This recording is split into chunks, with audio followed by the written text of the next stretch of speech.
सभी दर्शकों को नमस्कार, आदाब। आप देख रहे हैं जनमानस शेखावाटी न्यूज। इज्जतें, शोहरतें, चाहतें, उल्फतें। इज्जतें, शोहरतें, चाहतें, उल्फतें, कोई भी चीज़ दुनिया में रहती नहीं है। आज मैं हूँ जहाँ कल कोई और था, आज मैं हूँ जहाँ कल कोई और था।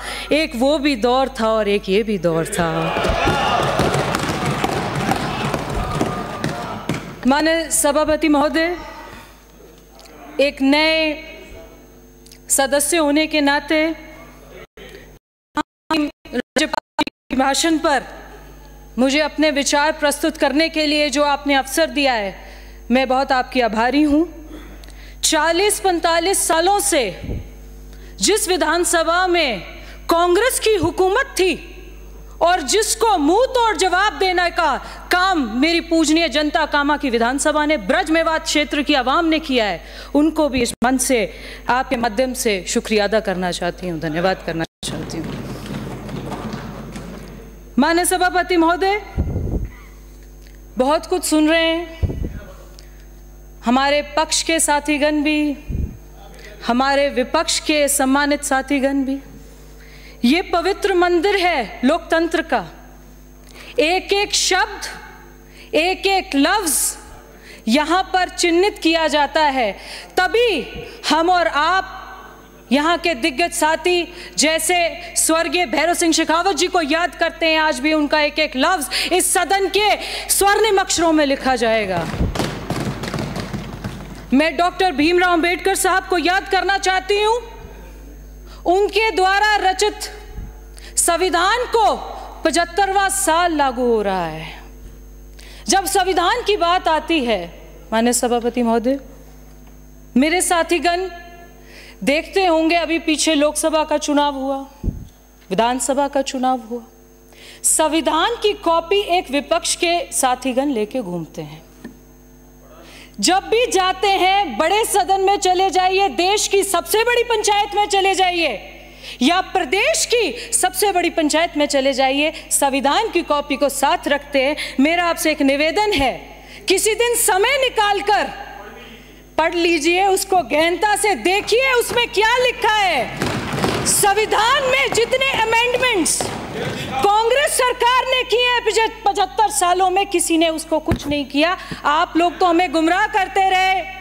लोकसभा का चुनाव आया, विधानसभा का चुनाव आया कि जी ये तो आरक्षण हटा रहे हैं, संविधान बदल रहे हैं, तब्दीली कर रहे हैं। जिन्होंने देश के टुकड़े टुकड़े कर दिए, जिन्होंने देश को तकसीम कर दिया, वो भारत जोड़ो यात्रा की बात करते हैं। आपको शर्म आनी चाहिए।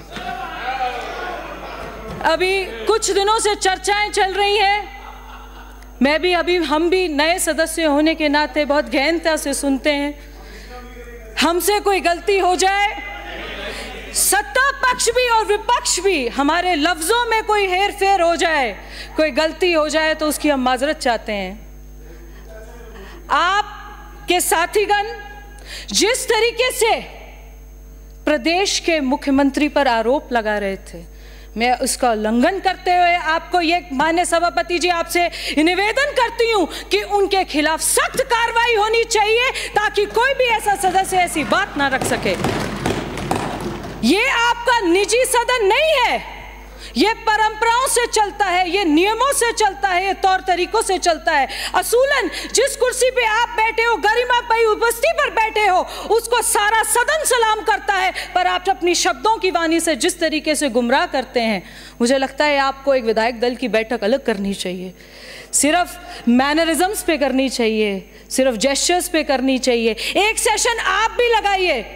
हमारे यहाँ तो प्रशिक्षण का बहुत बड़ा केंद्र है, प्रशिक्षण होते रहते हैं। एक प्रशिक्षण आप भी संविधान पे रखिए तो पता चलेगा कि संविधान में अंकित क्या है। जब महामहिम राज्यपाल जी बोल रहे थे, अभी भाषण दे रहे थे, constitution of India declares it कि एज अ स्टेट, जो वो स्टेट के पूरे वलावली है, हेड है, he exercises the same powers as the president of the country. If you are in a position कि आप एक राज्यपाल अभिभाषण दे रहे हैं और आपके साथीगण उसको उठ कर उनको टोक रहे हैं, इससे बड़ी शर्मिंदगी की बात इस सदन में देखने को नहीं मिलेगी। मैं सभापति महोदय आपके माध्यम से यह बताना चाहती हूं कि जो कांग्रेस सरकार का एक मैनिफेस्टो था, मेरी कम उम्र है तो कम तजुर्बा भी है, जनता का, जनता के लिए और जनता द्वारा शासन, इसका अर्थ जनता का, हम लोकतंत्र की मूल भावना को अगर लेकर चलेंगे, जनता का, जनता के लिए और जनता द्वारा शासन।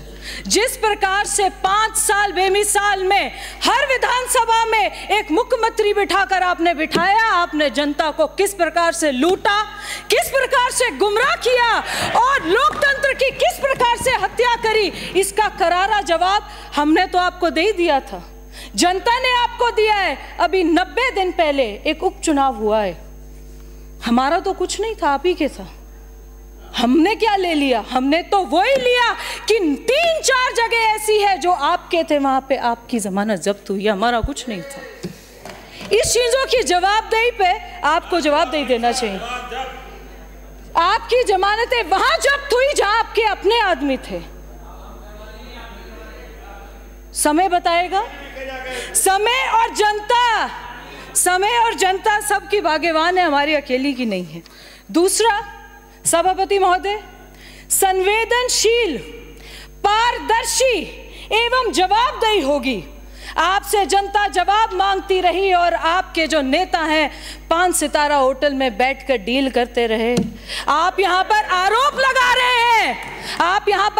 लगा रहे हैं, पिछले 5 साल के कागज और अखबार निकाल के देखिए।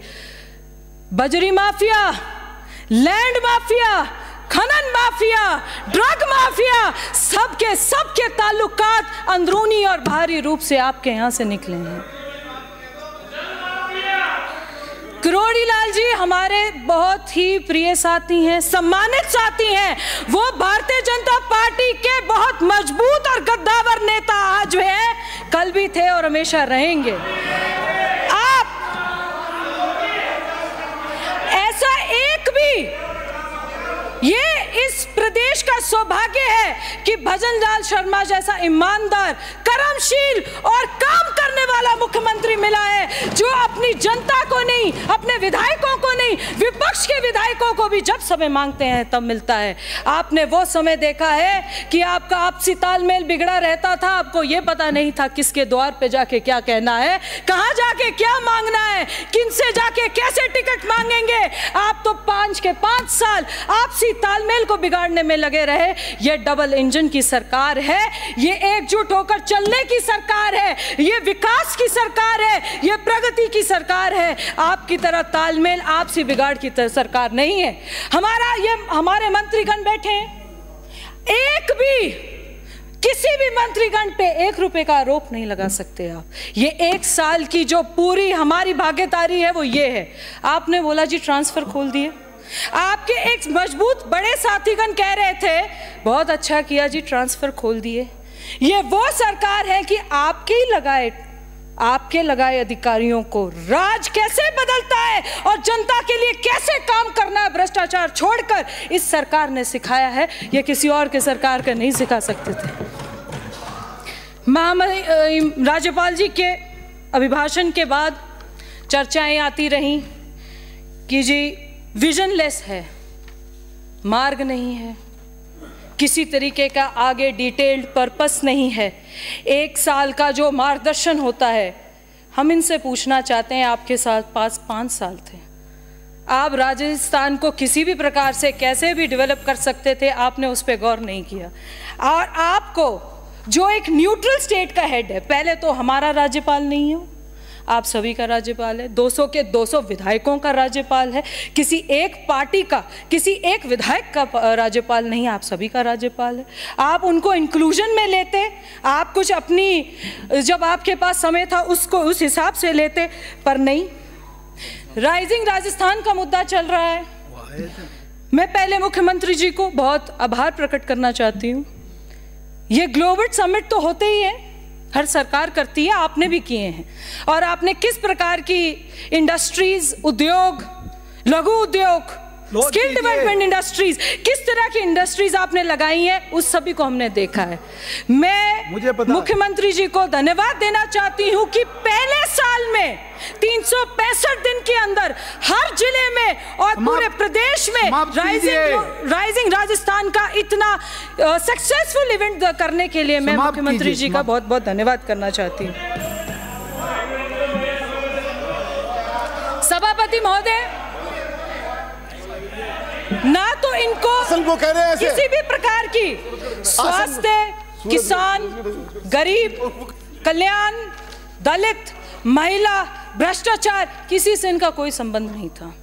जिस तरीके की महिलाओं के साथ दरिंदगी हमने देखी है, जो कुशासन हमने देखा है, ये ई गवर्नेंस की बात करते हैं, लॉ एंड ऑर्डर की बात करते हैं, जिस प्रकार से लॉ एंड ऑर्डर की धज्जियां उड़ती हमने कांग्रेस शासन में देखी हैं, उसका एक नुमाइंदा मैं आपको बताना चाहती हूँ। एक और गंभीर बीमारी से हम और आप पीड़ित हैं, उसको साइबर क्राइम कहते हैं, और उसका अड्डा पूरे देश का घनश्याम जी महर कामा विधानसभा को बनाकर वहां पर साइबर क्राइम को इन्हीं के साथियों ने प्रमोट किया, और साइबर क्राइम की जितनी गतिविधियां थी उसके पहली बार निर्वाचित होकर आई है, एक बिल्कुल युवा विधायक इतनी बढ़िया तरीके से बोल रही है। 2 मिनट और बोलने दीजिए, हमारी पार्टी का समय कम कर देना पड़ेगा। सभापति जी, हम साइबर क्राइम से पीड़ित हैं।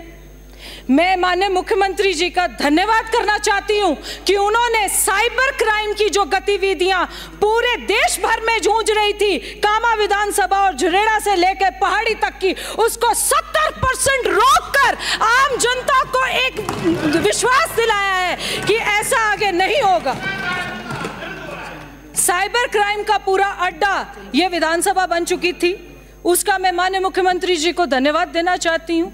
गौ हत्या और गौ कशी के जो मुकदमे दर्ज नहीं होने देती थी आपकी सरकार ये सोचती थी कि किसी प्रकार से ये जीव हत्या हो रही है, पशु हत्या हो रही है, गौ हत्या हो रही है, उसको दर्ज नहीं देने देती। उसमें 70% कटौती लाकर मुख्यमंत्री जी ने तुरंत आरोपियों को गिरफ्तार कर एक ऐसा नुमाइंदा इस प्रदेश के लिए पेश किया है जिससे सुखद और प्रगतिशील राजस्थान की हम उम्मीद कर सकते हैं। मंदिर माफिया, ब्रज क्षेत्र सबसे ज्यादा मंदिरों के लिए जाना जाता है, अपनी क्रीड़ा स्थली श्री कृष्ण जी की क्रीड़ा स्थली के लिए जाना जाता है।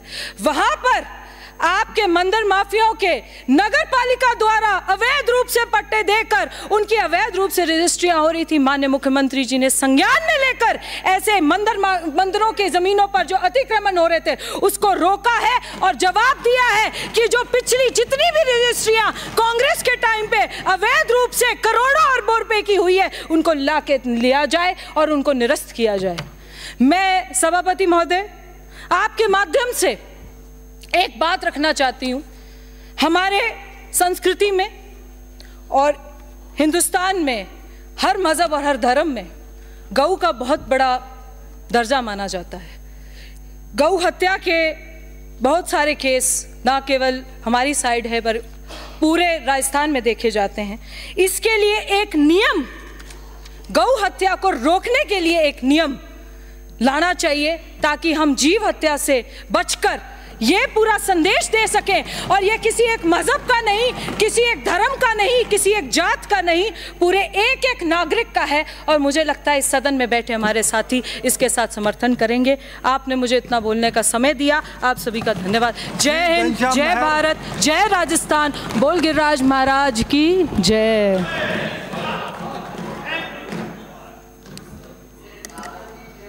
जवाब लोहे की चेन ने दे दिया। प्रारंभ करें।